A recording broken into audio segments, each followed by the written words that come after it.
কেমনি করতেছে এটুকু একটা মেয়া অল্প বয়সের আইনারি কি করতেছে মুকুল ভাই?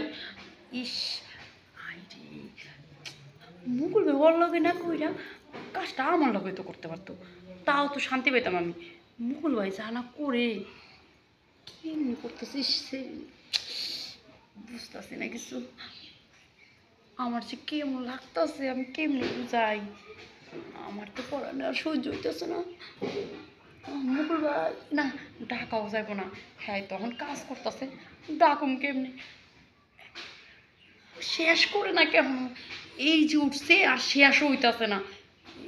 অল্প বয়সের একটা মেয়ে হারে ওর কষ্ট হইতেছে অনেক। হায়রে মুকুল ভাই আপনি পিছে পিছে আমি ঘুরি, আপনি আমার দুঃখ বুঝেন না, আপনি আরেকটা মেয়ে আইনা কাজ করতেছেন, এটা কি ঠিক কন? হ্যাঁ মুকুল ভাই। এই কেডা রে? কে? মনে হয় তোরা খেয়ে গেছি আমি। আমি মুকুল ভাই। ও কেউ না। আচ্ছা তুই ওই পাশে একটু দাঁড়া, আমি একটু কাজ সারিয়ে আসতেছি। হ্যাঁ আমি কিন্তু সব দেখছি মুকুল ভাই আপনি কি কাজ করতেছেন। আচ্ছা দেখলি কিছু করার নাই। আপনি ওই তো কত সুন্দর একটা মেয়ে নাই দেখছি আপনি কি কাজ করতেছেন। আরে দেখলি কি হইব? তাহলে যদি দেয়া হই তাহলে এই সময় এত ডিস্টার্ব করো কিসের জন্য? তুমি যাও গা, আর এবারের মতো কেউ আসে না, এই জন্য তো আমি জানলা টানলা কিছু নাগাই নাই।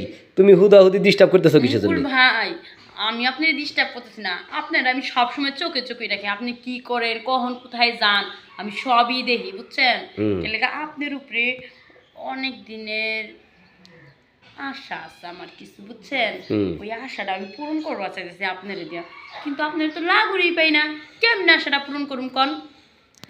এই কারণেই তো পালায় পালায় দেখতেছি আপনি কেমনে ওই মেয়েটার সাথে কাজ করতেছেন। আর কিছুই না মুকুল ভাই, ওই মেয়েটার সাথে যে কাজ করলেন ওই মেয়েটার বিদায় করে দিয়ে আপনি নাহলে এখন আমার সাথে একবার কাজটা করেন।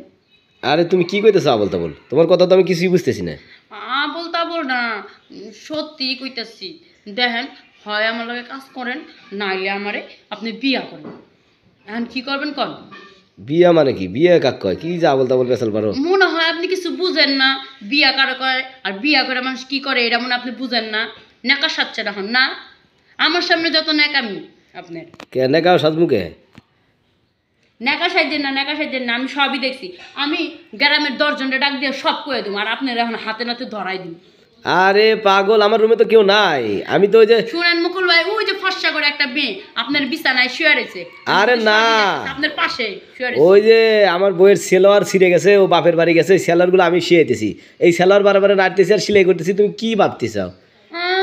মিশা কথা আর কইেন না, ওই মেয়ে যে কানলো ব্যথা পাইল ব্যথা লাগে আসতে করো, এটি কি মিশা কথা? এগুলো পেছাল তোমার কানের সমস্যা আছে বুঝছো? আমার কানের সমস্যা না মুকুল ভাই, আমার দেখায়ও সমস্যা না, আমার সব দিকেই ঠিক আছে। আমার সাথে রাজি হয়ে যান তাইলে আপনারও ভালো। তুমি এত ফাজিল কে? ভালো মানুষ খারাপ বানাও কিসের জন্য? আমি ওই ধরনের লোক না, তুমি জানো না কতদিন পাশে ঘুরছাও। আমি কিন্তু এখন রুমে ঢুকে মেয়েরা টাইনা বাইর করব। তুমি কি চান এরকম কিছু করি আমি? তুমি রুমে ঢুকে হারা জীবনও পাইবা না। তুমি আসো একটু পরে, তুমি রুমে এসে খোঁজো, আর আমার রুমে কেউ নাই, তুমি এসে দেখো। তাই নাকি? ঠিক আছে এক্ষুনি আপনি রুমে ঢুকে আমি না না আগে আমার কথা শোনো, তুমি এই জানলা দিয়ে না না না আপনার কথা শোনা, জানলা দিয়ে আমি সব দেখছি, এখন আমি আপনার রুমে ঢুকবো, আমি আইতাছি। কেডা আছে? কই রুমে কেডা আছে? কই কই ওই মেয়ে ওই রুমে আমি বুঝছি। কোনে কোনে রুম? আপনার রুমে যাবেন? কোনে রুম আছে? কই কেউ তো নাই। তাইলে এই যে কথা বলে কে মেয়ে কই পলাইছে? আরে মেয়ে নাই, পাগল নাকি? মেয়ে কই পলাইছেন? হাসা কথা কোন কইছি? মেয়ে নাই, মেয়ে নাই, ভালো বলেন কিন্তু মেয়ে নাই, এই এক কথা। কই তুই স্যার মেয়েটার আপনি? আরে মিছা কথা কও।